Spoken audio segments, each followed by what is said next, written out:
the Baen Free Radio Hour.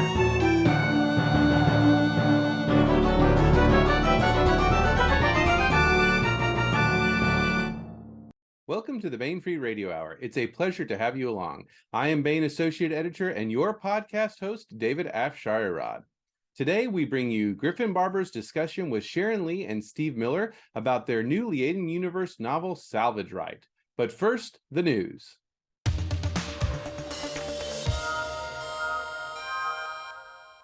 The July hardcovers and trade paperbacks are in. Let's take a look. First up, we have the subject of today's podcast interview, Salvage Right by Sharon Lee and Steve Miller.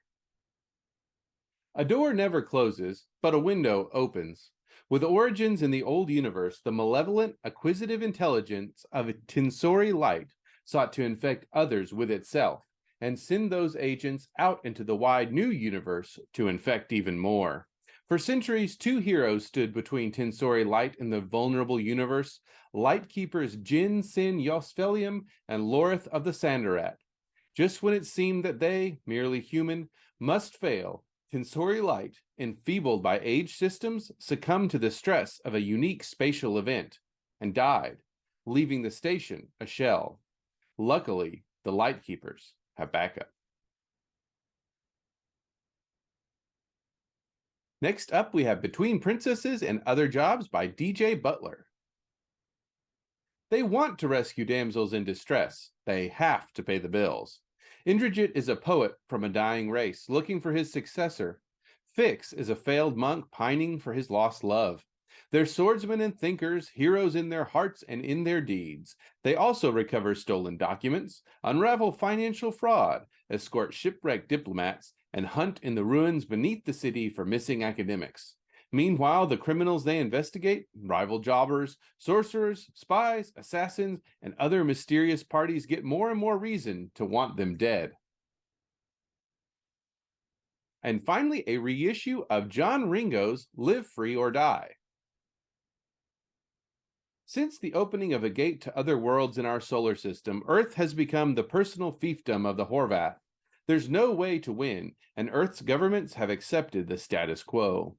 To free the world from the grip of the Horvath is going to take an unlikely hero, a hero unwilling to back down to alien or human governments, unwilling to live in slavery, and with enough hubris to think he can win. That's Salvage Right, Between Princesses and Other Jobs, and Live Free or Die, all available now. And that's it for the news. Sharon Lee and Steve Miller have been one of the most prolific writing teams of any era, furnishing 25 novels and a plethora of short stories, novellas, and short novels, containing additional content for fans of the Liaden Universe over the last 30-plus years. Both have written other well-received works independent of their shared universe, but one gets the impression that the Liaden Universe is something of a joyful obsession for both authors. This is manifestly a good thing for fans, as we are here to discuss no less than the 25th novel, Salvage Right, forthcoming from Baen Books. Hello and welcome, Sharon and Steve. Hi, Griffin. Hello. So I think you might recall from the last time we did this that I have the cool question from previous interviews. What is the coolest thing about the Salvage Right for each of you? Well, for me, it was the energy of writing the book. It was a fun book to write. And of course, authors have very strange ideas about what's fun. But the rush of writing a book that wants to be written is a gift. And the characters in this book in particular were just awesome. The chemistry was beautiful between the entire cast. And I think it was cool to us because the characters and this entire story were very fresh. They were a lot of the characters were in the universe, but not interacting necessarily with each other. And all of a sudden, here it was that these people had to do this right now. So it wasn't they had like to make it work. And so it wasn't like it was part of the longer story arc that we had been working with over time. It all just fell in together to run. Neat. So from the afterword, there's a real world story behind how the Tinsori Light came to occupy some headspace for the two of you. Care to share with your fans what that story was? Well, you when we went to the ocean the first time when we were in Maine, we took with us a weather radio, and because it was supposed to also have FM, AM, and all of that, but it turned out that in Old Orchard Beach you couldn't get anything else but the weather radio where we were staying. So we had the weather radio on in the back, and the weather radios, when they're serving an entire coastal region, will tell you there is the weather at Jodrell's Bank, and weather here, the weather there. But we kept coming up with the and they have buoys and lighthouses that report in, and so you know where the action is. And they circulate through, I guess, a dozen of them. I guess they repeat a dozen of them, the top of Mount Washington, and then the rest of them. And it turned out that there was a place that kept coming in, Matinicus Rock is not reporting. And it sounded so attitudinal, like, you can't make me report. And so over time, we would be listening, and there would go Matinicus Rock. And the last time, last time we went down, we took our same weather radio, and there it was again, that 2 out of 3 times Matinicus Rock was not reporting. And now Sharon can. Well, Matinicus Rock obviously is a real thing. If you look at the beginning of the book where we acknowledge the reasons we wrote the book, one of the reasons is for Abbey Burgess and Matinicus Rock Light Station. Matinicus Rock Light Station is this huge chunk of granite in the middle of the ocean, with 2 lighthouses, one on each side, and the keeper's farm in the middle. It is the house is granite. And way back in the 18-somethings, Abby lived there with her dad, her elder brother, her mom, her sick mom, and 2 younger sisters. And one day, Dad went to Rockland for supplies. Elder brother was out fishing, and a storm came up. The storm of storms came up, and Abby quickly realized that they were not going to make it if they stayed in the house. So she moved her family into one of the lights and ran out to get the chickens, came back in, a big roller came over, and when it retreated, the house was gone. Wow. And for 28 days. For 28 days, this young woman who was barely... she was 16. She was a teenager. She ran the light by herself. The lights did not go out. This is the other. She ran the light by herself. It took them 28 days before they could get anybody else out to her. They were eating, as Sharon was doing some research, they were eating an egg a day. Good thing she saved the hens. And they had cornmeal. Part of it had been chicken food, but it wasn't. And so they had something to eat. Of course, they did have, and even water was a problem because they were in the middle of the ocean. Yes. And so they managed to make it work. So all of this urgency also helped define Tinsori Light. The attitude and the whole hostile environment. Right. That's very neat. I didn't realize the extent to which that was. So the forward gives you a brief instance of what it's about. That's cool. Especially given that, it fits into the universe that you've set up with the Liaden Universe, with the creeping of the dust, is it? Yeah. Yeah, that's interfering with Lupus travel. Yeah. So very cool. So the events of Salvage Right seem to tie up threads from a variety of earlier novels, and you kind of touched on that, I think, when you said it kind of cried out to be written. But the story is as much about family, both chosen and born into, as anything else. Do either or both of you come from large families or kinship groups, or have you added to those? I come from a fairly large family, and it was a complex family. Back when people weren't divorcing, my my grandmother had gotten divorced, And then later on, my mother got divorced. And so there were some remarriages there, and that happened on both sides of the family. So I think the first time Sharon came to visit for an event, they kept saying, Sharon doesn't say anything. Why not? But she was in a room where there were like 5 uncles and all of them holding forth. 5 uncles and plus my brothers and my sister and et cetera, et cetera. So it was always very active. For our 4th of July picnic, we would end up with about 200 people for the 4th of July picnic. And this kind of an event, we could hold a sudden picnic on a weekend and we'd end up with 50 people just say, hey, why don't you come on over? So it was that kind of a family event thing going.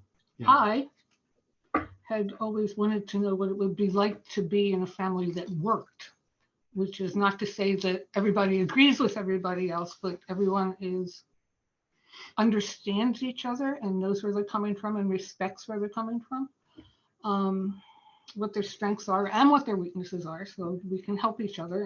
And at one point in Salvage Right, Jensen, who is our hero, is talking to Renzel, who he's just met, and Renzel has said something that is patently crazy, just patently crazy. And Jensen says, well, to himself, well, if my cousin Renzel is mad, it's best to know that. Yes.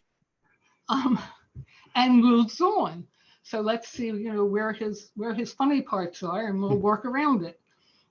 So we're all a little crazy on some topics. So this is the respectful and the let's all help each other, which is a recurring theme in the book. As the tying up threads, it mostly ties in. That's a better way of putting it. Yeah. Yeah. Sharon started the whole situation with the Tinsori Light rescue by a contact he made in a completely unrelated book. Yeah. Called Trader Sleep. But he made a contact and was talking to them, and the Denobly family is part of the movers, or part of the movers in the background for Tinsori Light, and that's where that came from. And Theo, of course. And well, Theo, you need to do something with Theo. So he sent Theo to the light to help. But Theo had previously met some Denoblys. Well, she had also met some Denoblys. Through her work with the uncle, who was also a figure in this. But boy, big party at Tinsori Light. Well, and that, I didn't necessarily mean that you ended things, but you tied things in. Yes, that's a much better way of putting it. One would think that you're writers. I don't know. But yes, that was one of the things that was kind of impressive to me, was that the illustration of the kinship group, but then also there's the kind of the wider kinship group of, in this case, the spacers. Where they're, everyone's like, Jensen seems to be surprised repeatedly that how much people are willing to throw in and pitch in to help out and that kind of thing, which from my experience has been, yes, family, but also I'm a motorcyclist and a boater, and, on the water, nobody's out there to help you except for other people out on the water. So you got to be courteous, and you try and help out where you can. When you see somebody in distress, you try and help them out. Same thing on the motorcycle kind of thing. It's trying to help each other out. So I thought that was a neat capture of that. The volunteer firemen, and also my favorite is convention fandom.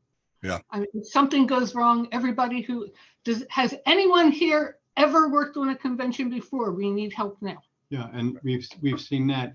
There's another thing that's going on too, is that Jensen comes from his Liaden background, and that's a cultural thing where the spacers who are not simply Liaden, but the spacers who are spacers.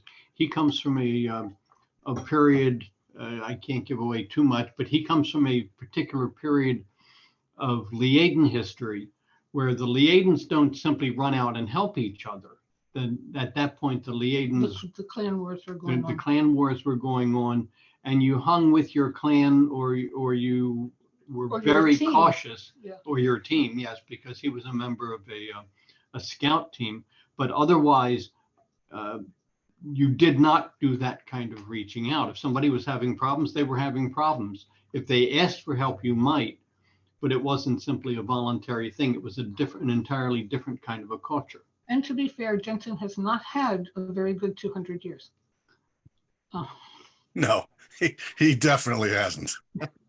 Yeah, that was one of the things we'll get to in a few moments. But so again, I touched on this pretty strongly already, but I enjoyed how the crews and ships came out of the woodwork to assist the Tinsori Light's crew. Certainly there were opportunities for improving relations and such, but it seemed to me that the crews were there simply because it was the right thing to do, or at least some of them were. Did this spring from your personal experience, from the con scenes, from the Steve, from your family kind of thing, or was it a hopeful glimpse? I have two quick examples. One, at one point, Sharon and I were in a situation where we decided we needed to move. And having determined that we were going to move, we found out that if we moved within the next 12 hours, we didn't have to pay the next month's rent. We weren't responsible for the next 3 years worth of a housing contract. We could get out of it all. We had 12 hours to move. And I called up one of my brothers and I said to my brother, Ron, can we get a little help here? Do you have any ideas? He said, sure. And about 3 hours later, we were mostly out of the house. We were moved. He brought a crew. They brought boxes. They started at this cabinet and they just packed stuff. They brought boxes. They brought several trucks. He had lived and worked with a number of people who had that kind of equipment around. And he lived at that point among a group of people who suddenly had to move sometimes, and they knew how to do it. And they knew how to do it. They even brought the neighbor cat, who had jumped into the trunk by accident, so we had to bring that one back. But yeah, and the same thing at conventions. There was, for an example, one would be SunCon many years ago in Florida, where the hotel went into bankruptcy as the convention was starting. Wow. Many things that were supposed to be going on weren't able to go on. There were sections of the hotel we couldn't use anymore. They were dark. There were rooms that we couldn't use because of the new people coming in said, eh. And in essence, I was lucky enough to be part of the art show that got put together probably in about 2.5 or 3 hours by the assembled East Coast art show people who all knew what to do, but this isn't how it was going to be done. And they said, okay. So sort of a straw boss happened. We can have an art show and people can look at the art. And that's what they focused on. They put it together. It wasn't as pretty as it might have been, but it was an art show and it all happened. And again, it was all dragged together for people. Yeah, I know how to do this. He knows how to get him over here. So yeah. That's the first instance there with your move is almost like a barn raising in reverse. Let's put it all together. Yeah, having moved a lot as a kid, I think that's pretty amazing, because even your best friend, especially if they own a pickup truck, they're not a fan of moving you. No, but we were lucky. Yeah. No, we called in. There were some mobs there, and we kind of said, okay. We're calling them all in. Very neat. So I very much appreciate this look into the aftermath of violence, because the events on the Tinsori Light were extremely violent for a couple of people and others as well. And violence of the very worst kind, because there's kind of a lot of violations and repeated violations of two of the characters in any case, and how the survivors can struggle to overcome the psychological traumas they endured. I think the way you presented it was very authentic and really realistic. Did you come to that with intent, or did the situation you'd place the characters in, namely the Light Keepers, dictate how it was going to roll out? Tinsori Light, the whole business with Tinsori Light. The Space of Tinsori Light was a novella written in 2011 while we were on the train through the Reno Worldcon. And it happened because I had been bothered by a chapter header in Scout's Progress, talking about having left my ring for Ernest at Tinsori Light and how to get it back. And I went, geez, what on earth is going on there? So I wrote a short story about it, and I figured that was the end of that. And Scout's Progress was published in 2001. That's where the chapter header came from. The story was written in 2011 in an Alliance of Equals in 2020, I guess. It came to light that the Lear Institute was after Tinsori Light to bring it around to its own use. And I went, really? Oh dear. And somewhere back in there in a book I don't know, the uncle had made a throwaway line about Tinsori Light. Yep. So this has been decades in the making, right? This book. But what happened was, once you have the situation, and then you're going to write about even the aftermath of the situation that you set up, you have to look at what it really means.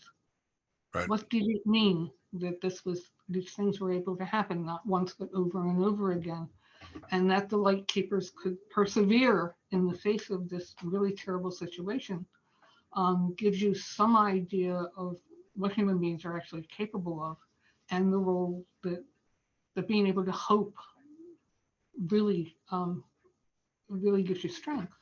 So Right. that, not so much the things that we've experienced ourselves, but once you start thinking about, okay, how would this work? That's when you get the immediacy. You said it all there. Okay. So which characters or character from Salvage Right would you most want to meet? Met them all. Like them mostly. I'd like to hang out with Clarence. And I think maybe Joyita, because Joyita is Smartass.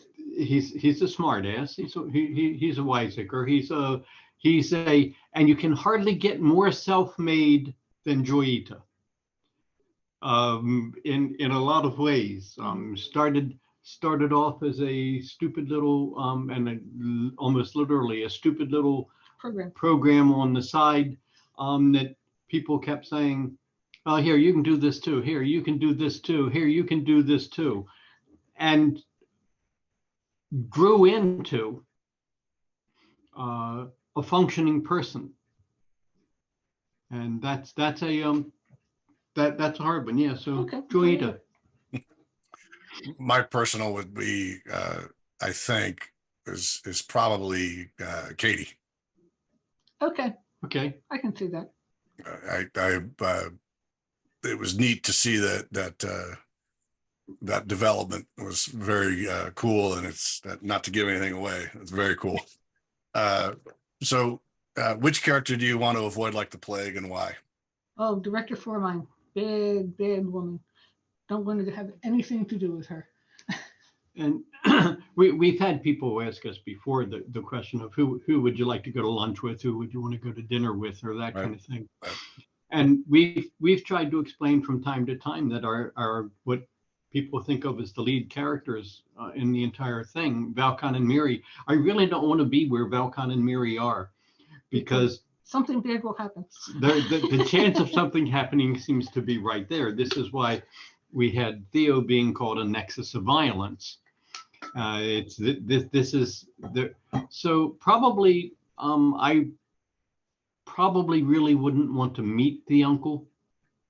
And no, but his sister turned out well. And I mean, so talk about a mad scientist you love. So really, probably the uncle I would not want to meet, but that's because I know the circumstances regarding the uncle. Right. Yeah. For me, that we for 20 years in law enforcement, they call that, individuals like that, they call them Captain Clusters. Because no matter where they go, some cluster's about to break out. Something's going to blow up. Okay, yeah. So, yeah, I totally get that about Uncle and about those mainline characters. That they're pretty likely that you're going to be caught up in something.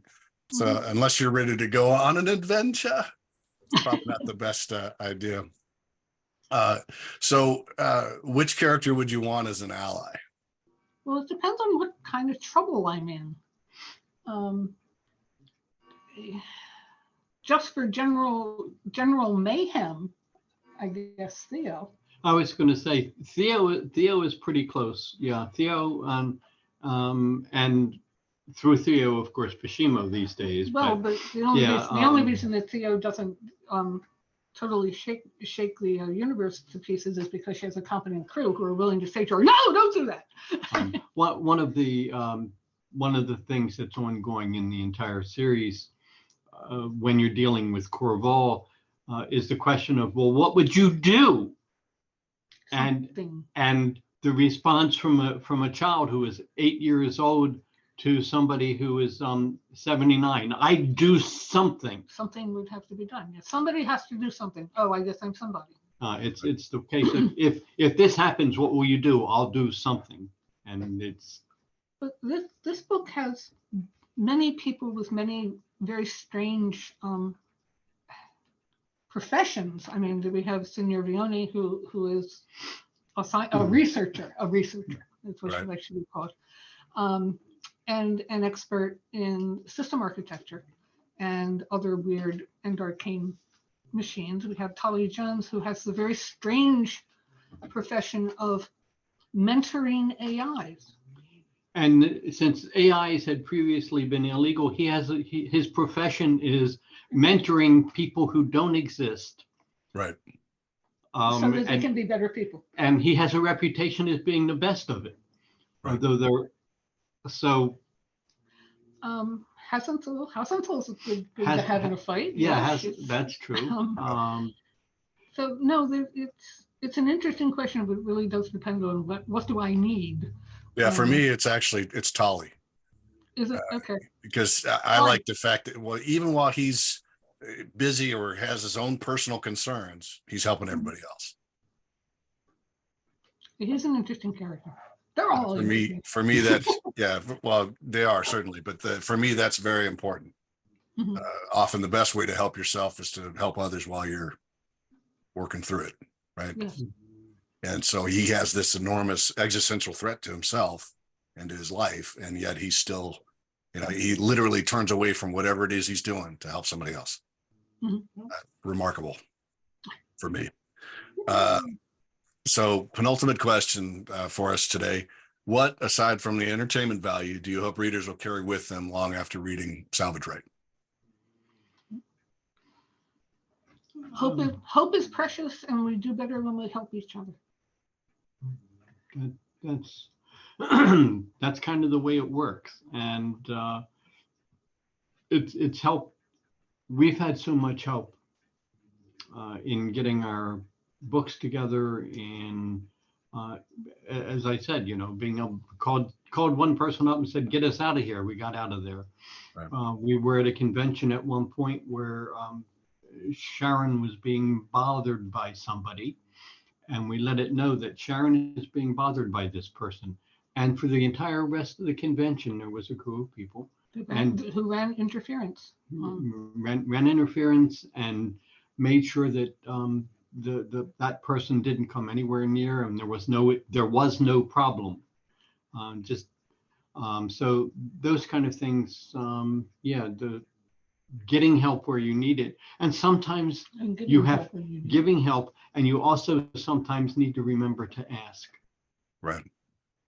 And that's an important thing, because and one of the parts of Jensen's journey is that he didn't think to ask. He's been getting orders. Okay, you have to tell us what time it is and how much time people have put in so we can pay them properly. It's like, it's been 200 years since I had to think about any of this stuff. And then when help arrives, he, as you say, he's stunned that people would actually step forward to help. and then to go from that to reciprocating. Right. And all right, we're all in this together. Let's Yes, make all that's this work. That's the becoming team, becoming we. Becoming we. Well, yeah, that's Yes, we are Groot. we are great. We are doing this. Oh, that's Right. Yeah. So that's powerful. Very cool. All right. So what conventions can your fans hope to catch up with you at? And what other work can we look forward to from you? We're going to be at Astronomicon, Astronomicon in Rochester in October, and probably at BosCon February. February. And- Beyond that, we and have I'm wanting to go to the NASFIC in Buffalo. And there's a potential WorldCon in World Fantasy. WorldCon in WorldCon. Seattle, I Oh. think. Okay. There's different. The Fanish calendar is rather strange right now, and so it's hard for us to know that far. Sometimes to know that far ahead. As for the other things that are going on, I'm still working at Whacking at Jeffrey. Jeffrey, and that's due to be turned in by the end of the year. I am working on Ribbon Dance, which is the book we should have been working on when we wrote Salvage Right, because it wouldn't get out of my brain. And Ribbon Dance is due on Tony's desk in August. And so probably next year for that. We're not sure on the Jeffrey book. And we have a short story coming out. In the last train out of Kepler, I forget the number. Yes, we have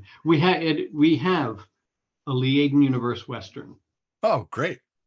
So And that was interesting and fun to write. that was fun to write. And I'm trying to think of We what still else. have 3 more books under contract, but we don't know.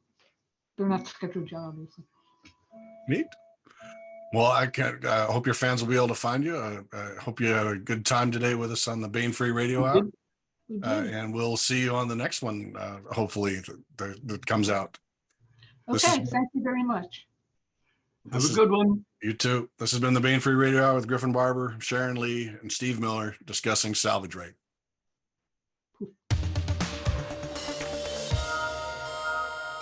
And now we bring you our audiobook serialization of Tinker by Wen Spencer.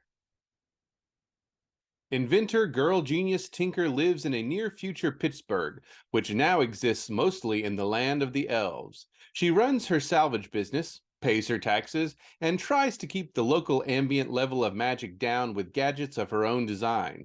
When a pack of wargs chase an elven noble into her scrapyard, life as she knows it takes a serious detour. Tinker finds herself taking on the Elven Court, the NSA, the Elven Interdimensional Agency, technology smugglers, and a college-minded xenobiologist as she tries to stay focused on what's really important, her first date. Armed with an intelligence the size of a planet, steel-toed boots, and a junkyard dog attitude, Tinker is ready to kick butt to get her first kiss. It took longer than she thought to fill up the flatbed's gas tanks, jury-rig a power supply for the trailer, disconnect the city's power connections, rig a sling under the trailer, and use the crane, magnet turned off, to lift the trailer carefully onto the flatbed and secure it. She made sure that they had Winwolf's sword and pistol. If he lived until startup, they'd deliver him and his weapons to the nearest hospice. Tinker found the abandoned cancel spell, folded the paper carefully so the rune itself wasn't creased, and tucked it into her front shirt pocket. If things went wrong, perhaps the spell could still work after Windwolf died, severing any magical bond between them. The trailer's now empty air conditioning slot conveniently fit up against the flatbed's back window, allowing her to crawl between the trailer and the truck's cabin. Oil Can would drive, being the more cautious of the two of them, and certainly also the more patient.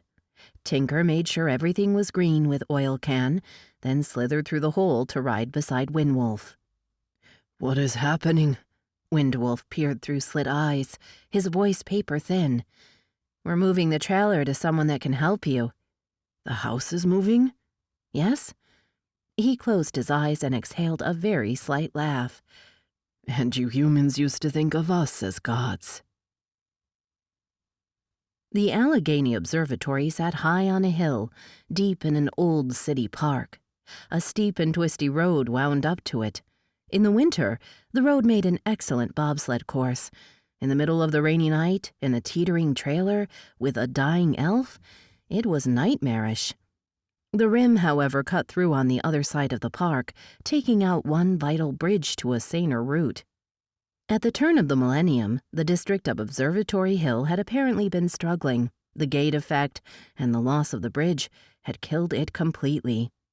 Whereas in other parts of Pittsburgh, the rim remained a sharply marked borderline between elf home and transported earth, here a young forest of elf home trees, a mile in from the rim, stood in testament to how much of the neighborhood had been lost. None of the houses had actually been torn down. A scattered number still stood, lurking like undead under the trees. Some of the buildings had caught fire, whole blocks burning to rubble before the fire department could check the blaze's progress. The rest had just been whittled away. The windows, the doors, the sinks, the toilets, the copper pipes, and finally the nails. Little by little, they'd been looted by those desperate for finished building materials. Soon, only sodden white piles of plaster would be left. Now, Observatory Hill was just a commune of scientists huddled around the Allegheny Observatory bulkhead.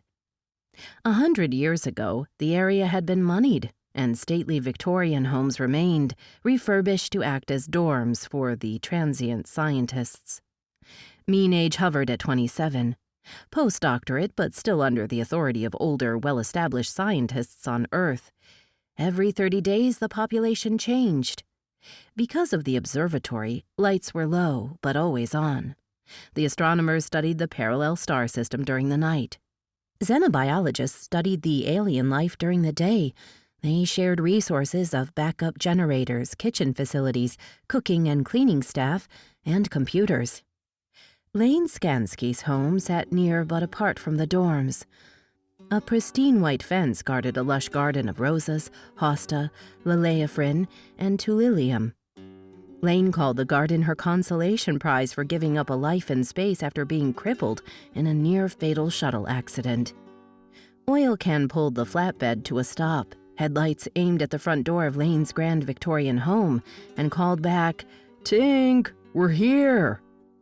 Tinker slid into the cab beside him. He's still alive. She had spent the ride wishing she had asked Windwolf about the cancel spell in his few moments of awareness.